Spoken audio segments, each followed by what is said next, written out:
Oke, baik. Sambil menunggu rekan-rekan yang lain, ini kelas metode penelitian hukum ya? Iya, Bu. Oke ya, jadi untuk metopel ya, kita hari sekali Zoom aja karena sudah memenuhi kuota, yang tinggal 1 ya. Terakhir Ibu bahas tentang penelitian hukum empiris ya. Oke, karena terakhir sudah penelitian normatif empiris sudah masuk ke hari ini itu adalah format penulisan ya. Jadi bagaimana cara kalian membuat format penulisan ilmiah di bidang hukum. Nah, untuk template ya biasa itu disebut dengan template ya untuk format. Untuk template sendiri itu berbeda-beda gitu antara satu universitas dengan universitas lainnya ya. Kemudian juga antara jurnal ya, jurnal juga seperti itu.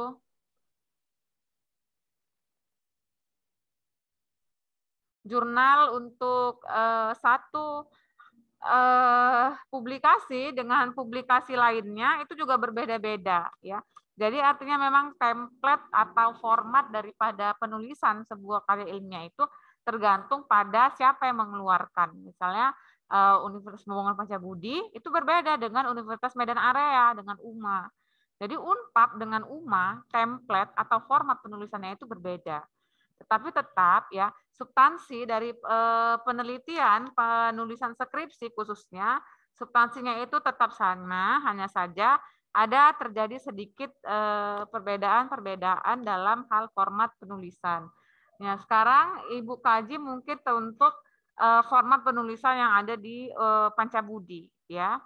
Jadi karena kita bakal membuat skripsinya itu di Pancabudi, jadi Ibu bahas tentang template yang ada di dalam penulisan skripsi untuk Universitas Pancabudi. Ya. Nah, pertama itu pastinya adalah judul, ya, lembar judul atau cover. Jadi kalau cover itu biasalah ya ada judul, ya, kemudian ada nanti nama kita, NPM, ada juga nanti logo universitas serta kota dan tahun di bawahnya. Kemudian setelah judul cover itu nanti selanjutnya itu ada yang namanya lembar pengesahan.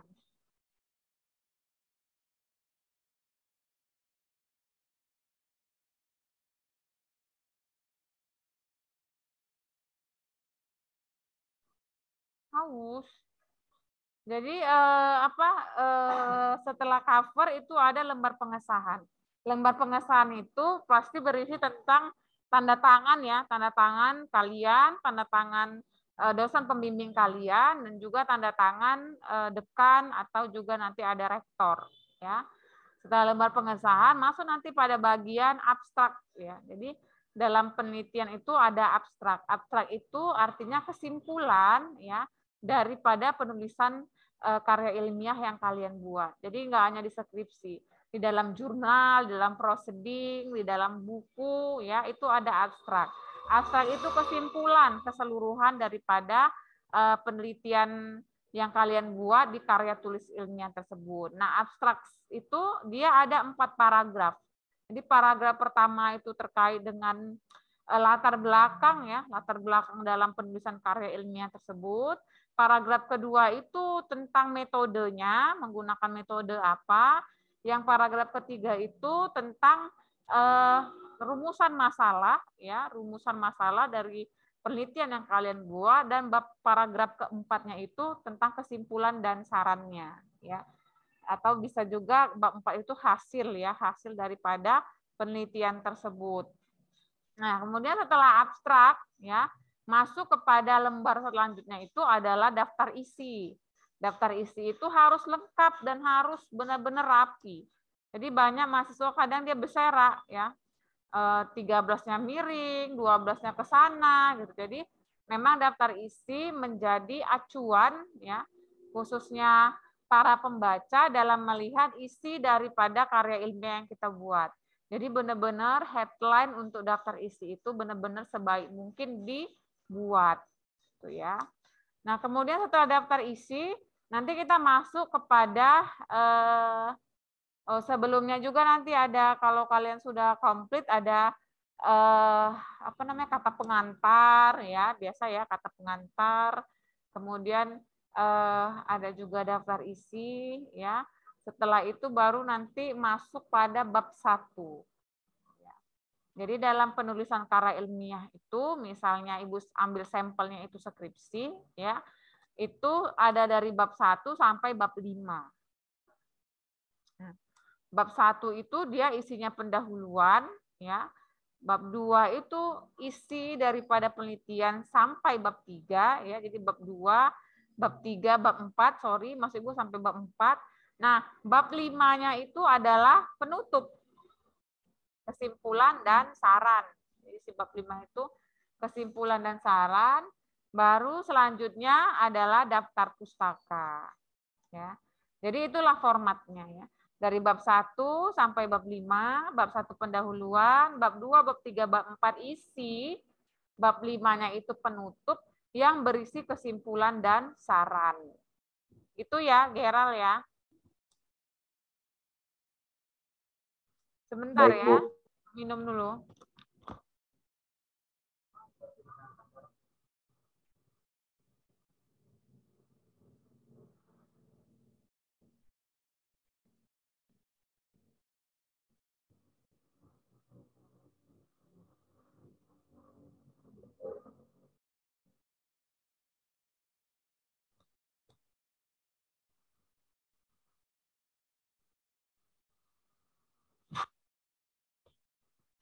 Oke. Nah, bab 1 untuk bab pendahuluan apa saja isinya? Kalau dia bab pendahuluan, isinya itu pasti ada latar belakang masalah. Jadi latar belakang kalian mengangkat skripsi itu apa. Setelah di latar belakang, nanti baru rumusan masalah. Ya, rumusan masalah. Nah, rumusan masalah ini biasa 2 atau 3 rumusan masalah. Poin rumusan masalah itu dia menggunakan kata tanya. Apakah, bagaimana, mengapa, apa, seperti apa. Ya, jadi setiap rumusan masalah dia menggunakan kata tanya. Nah, kemudian setelah rumusan masalah ada tujuan melakukan penelitian.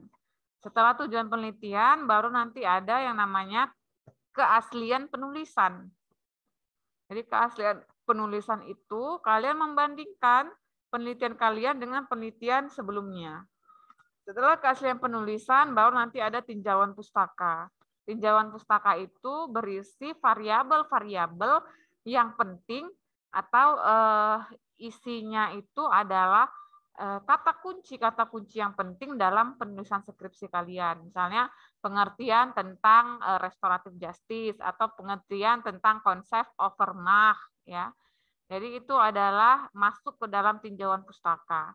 Nah, setelah tinjauan pustaka nanti baru masuk dia tentang metode penelitian. Metode penelitiannya pakai apa? Penelitian empiris kah, penelitian normatif kah, ya. Kemudian masuk ke jenis penelitian. Penelitian kualitatif kah atau penelitian kuantitatif kah? Nah, nanti dijelaskan lagi variabel-variabelnya. Setelah metode penelitian selesai, baru masuk pada sistematika penulisan. Sistematika penulisan nanti itu ada isi dari bab 1 sampai nanti bab 5. Jadi seperti outline bab sistematika itu. Jadi nanti bisa dilihat saja ya, minta ke prodi ilmu hukum ya, template daripada penulisan skripsi di Pancabudi.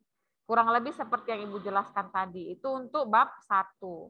Jadi Gerald kalau mau nulis, sebelum nulis nanti minta ke prodi ya, ke prodi kita minta template atau buku panduan dalam penulisan skripsi. Atau juga bisa ke perpustakaan kita ya untuk melihat contoh-contoh skripsi yang terdahulu ya, penelitian skripsi yang terdahulu gitu ya.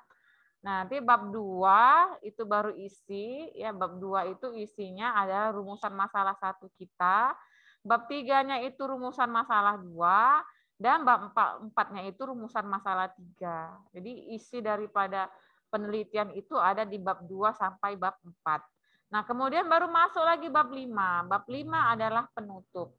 Penutup itu berisi pada kesimpulan dan saran. Ya. Kesimpulan itu 3, ya, tidak boleh lebih. Kenapa? Karena kesimpulan 1 menjawab ya rumusan masalah pertama, kesimpulan 2 menjawab rumusan masalah kedua, dan kesimpulan ketiga menjawab rumusan masalah yang ketiga.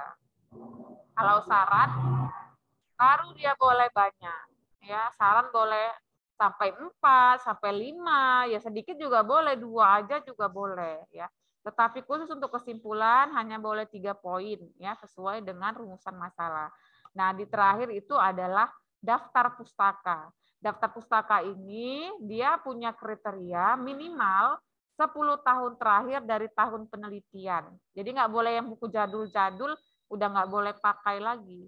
Misalnya Gerald melakukan penelitian di 2023, maka minimum ya tahun buku itu adalah buku di 2013. Di bawah 2013 sudah tidak boleh dipakai.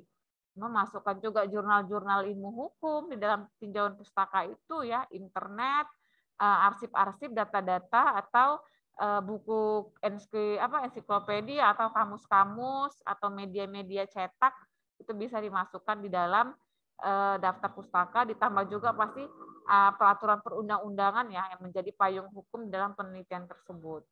Mungkin itu aja ya dari Ibu ya untuk yang namanya template atau format penulisan skripsi khususnya di Universitas Pembangunan Pancabudi. Kalau dia di UMA beda gitu, template-nya cuma hampir seperti itu substansinya ya.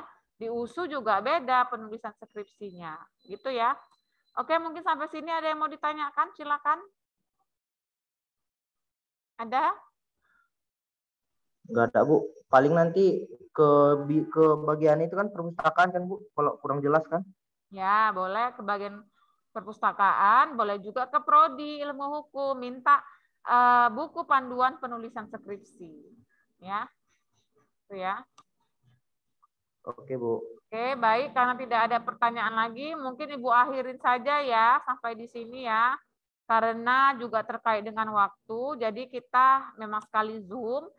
Minggu depan juga mungkin hanya sekali Zoom saja, karena pertemuan kita sudah mencukupi. Ya, terima kasih untuk kehadirannya. Ibu harapkan Sabtu depan juga bisa untuk bergabung di Zoom kita, walaupun hanya sekali Zoom saja ya. Terima kasih ya, Gerald ya.